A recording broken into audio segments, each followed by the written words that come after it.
እኮ አራዘሙት። አሁንም አራዘሙት። አልቲሜተሙን አራዝመውታል። መጀመሪያ ለ48 ሰዓት ሰጥተው እንደነበረ ታስታውሳላችሁ። አልቲሜተም ለኢራን በዛ 48 ሰዓት ውስጥ እንግዲህ ምንም አይነት ድርድር አናደርግም እያለች ኢራን ስትቀጥል ከ48 ሰዓቱ ሲደርስ አሁንም በቃ ለ5 ቀን አራዝሜዋለሁ ብሎ እንደነበረ ታውቃላችሁ። 5 ቀኑ እንግዲህ ዛሬ አርብ ነበር የሚጠናቀቀው። በዛም እንግዲህ ምንም አይነት ነገር ሀፕን ሲያደርግ አላየንም። በኢራን በኩል ኮምፕሊት ዲናያል ነው ያለው። ምንም አይነት ድርድርም አላደረግንምም አናደርግምም። የአሜሪካ ሪኩዌስትም እጅግ በጣም የተጋነነና ይህንን አንቀበልም የሚል ነው። እንግዲህ በኢራን በኩልም ኢቭን በአደራዳሪዎቹ በሚሊቴሮቹ በኩልም የኢራን አቋም እንደዚህ ነው ተብሎ ነው እየተነገረ ያለው። አደራዳሪዎቹና ኢራን ይህንን እያሉ ባለበት ሰዓት ግን ትራምፕ ግን በቃ ለድርድር ጸዴ እርምጃ እየተራመዱ ስለሆነ ኢራኖች በሚል ሰበብ ፈጥረው እንግዲህ በዛሬው ዕለት ለሚቀጥሉት 10 ቀናት አራዝሜዋለሁ ብሏል። እስከ አፕሪል 6 ድረስ አራዝመውታል ይሄን አልቲሜተም ማለት ነው። ነገር ግን ትራምፕ ባይ ዘ ወይ እንደዚህ አይነት የቀናት ጨዋታ አልቲሜተም በቃ ማራዘም ምናምን በቃ ደረሰ ሲባል ማራዘም ምናምን ጨዋታ እየተጫወቱ ባለበት ሰዓት ግን ኢን ዘ ሚን ታይም ለሚሊተሪ ወረራ እየተዘጋጁ እንደሆነ የተለያዩ ዘገባዎች እየወጡ ነው። ሶ ይሄንን ደግሞ የኢራን ባለስልጣናቶችን ቢሆኑ እንደዚህ አይነት ኢንፎርሜሽን አለን፣ ይሄን እናውቃለን፣ ተዘጋጅተንበታል እኛም እያሉ እየዛቱ ነው ያሉት። ሶ ይሄ ድርድሩ ምናምን የሚባለው ነገር ጨዋታ ነው የሚመስለው። አሜሪካ ባይ ዘ ወይ ትራምፕ ባይ ዘ ወይ አልቲሜተሙ ትላንትና ወደ ቀን አካባቢ ላይ አልቲሜተሙ ሳያልቅ በፊት በጣም ሲሪየስ ሊሆኑ ይገባል ኢራኖች ሲሉ ነበረ። የትኛው አልቲሜተም? የ5 ቀኑ አልቲሜተም ሳያልቅ በፊት ኢራኖች ሲሪየስ ሆነው ሊደራደሩ ይገባል ብለው ሲያስፈራሩ ነበረ። ግን ሲያስፈራሩ የነበሩት ትራምፕ ከሰዓታት በኋላ ደግሞ መልሰው ሳያልቅ ሲሪየስ ሆኑ ብሎ ሲያስፈራሩበት የነበረውን አልቲሜተም ሰርዘው እንደገና ለ10 ቀን ጨምረውታል። መጀመሪያ በ48 ሰዓት ብለው ፈነዱ። 48 ሰዓቱ ሲደርስ በቃ በ5 ቀን ውስጥ አሉ። አሁንም ደግሞ እንደገና በ10 ቀን ውስጥ ብለዋል።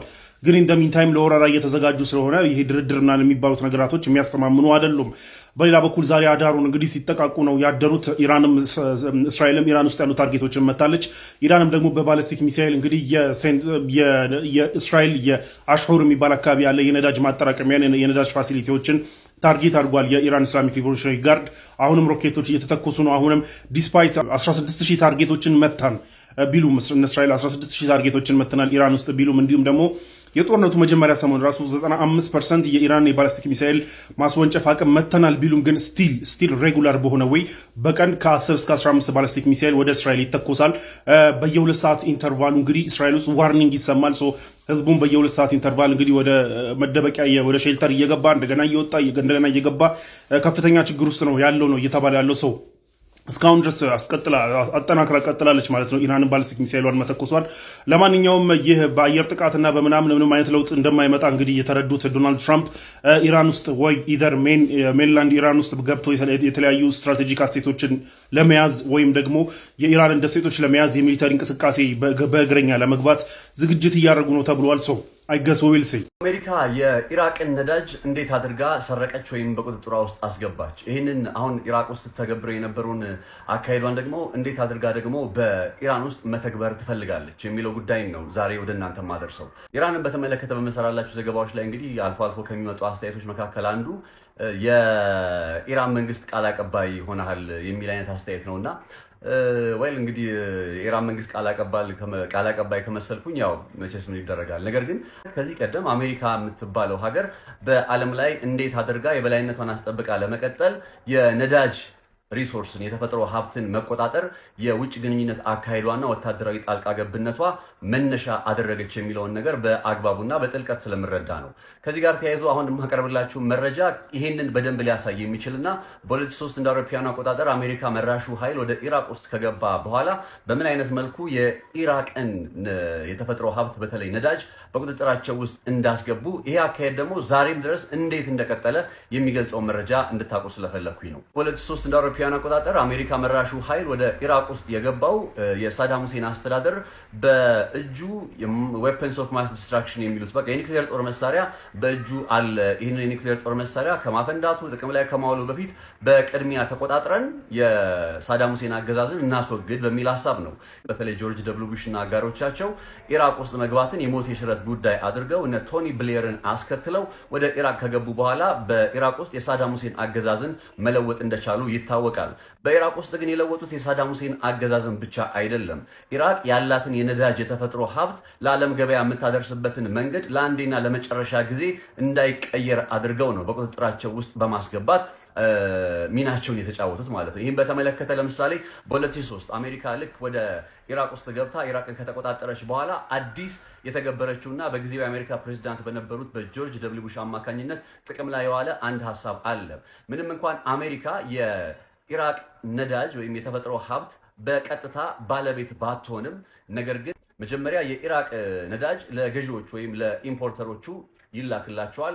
እነዛ ኢምፖርተሮች ወይም የኢራቅ ነዳጅ የገዙት ኩባንያዎችና ዓለም አቀፍ ተቋማት ግን በቀጥታ ገንዘቡን ለኢራቅ መንግስት አይደለም የሚከፍሉት አሜሪካ ኒውዮርክ ውስጥ ለተከፈተ የባንክ አካውንት ነው ገንዘቡን የሚያስገቡት። የኢራቅ ነዳጅ ይገዛሉ።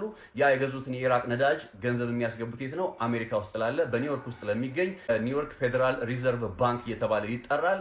ይህ የፌዴራል ሪዘርቭ ባንክ ደግሞ የኢራንን መልሶ ለመገንባት የሚያስፈልጉ ገንዘቦችን የነዳጅ ሀብት ከነሱ ፍላጎት ቁጥጥርና ውጭ በሆነ መልኩ ለማይፈልጓቸው አካላት እንዳይውል በቃ ገዢዎች ሁሉ በቀጥታ ማለት ነው እዛ ኒውዮርክ ውስጥ ለሚገኘው የፌዴራል ሪዘርቭ ባንክ ክፍያውን እንዲፈጽሙ ይገደዳሉ ማለት ነው።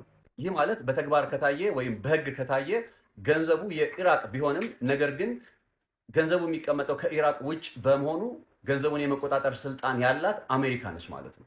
ስለዚህ የኢራቅን ነዳጅ አሜሪካዎች እንደፈለጉ ያደርጉታል ስንል የኢራቅ ነዳጅ ገቢ በቀጥታ ኒውዮርክ ውስጥ በሚገኝ የፌዴራል ሪዘርቭ ባንክ ውስጥ በተከፈተ አካውንት ላይ ገቢ ስለሚደረግ ነው እንጂ እንደው የኢራቅ መንግስት ቃል አቀባይ ለመሆን ከመነሳት አይደለም የሚለውን ጉዳይ እዚህ ጋር በግልጽ ነግራችሁ ፈልጋለሁ። ይሄ የማይካድ የአደባባይ ሀቅ ስለሆነ ማለት ነው። ይሄ ከጀርባ የምታዩት ጀለስ ማለት ነው።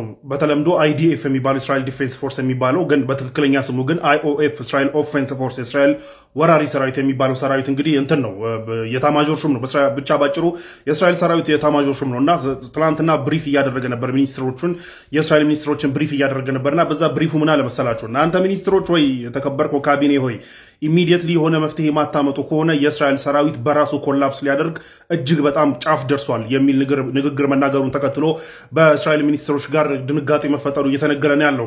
የእስራኤል ሰውየው እንግዲህ ይህንን እያለ ያለው ምንድነው ላለፉት ዓመታት ኤክስቴንድድ የሆነና ነን ስቶፕ ጦርነት ሲያደርግ ነበር ይህ የእስራኤል ወራሪ ሰራዊት ከገዛ ጀምሮ። ከዛ በኋላ አሁን ደግሞ በኢራን በኩል ደግሞ ሂዝቦላህ ጋር የሚያደርገው ውጊያ ከፍተኛ ኪሳራ እያስተናገደ እንደሆነ እየተነገረ ነው። ባይ ዘ ወይ ሂዝቦላህ ጋር በሚያደርገው ውጊያ በአንድ ቀን እስከ 10 ታንክ ምናምን ሁሉ የተቃጠለባቸው ማዕረካዎች ውጊያዎች አሉና በዚህ ምክንያት እንግዲህ በጣም ኤክስቴንድድ በሆነ ወይ እና ለረጅም ጊዜና እንደገና ደግሞ ለረጅም ጊዜ በጣም ሰራዊቱ ተለጥጧልና በዚህ ምክንያት እንግዲህ ከቅርብ ጊዜያት በኋላ ማይነር ሚሽኖችን እንኳን መፈጸም የማንችልበት ደረጃ ላይ እንደርስ ጫፍ ደርሰናልና ያ ሳይደርስ በፊት በኋላ ያ ሲደርስ ብሌም እንዳታደርጉን ብለው አስጠንቅቋል ሚኒስትሮቹን።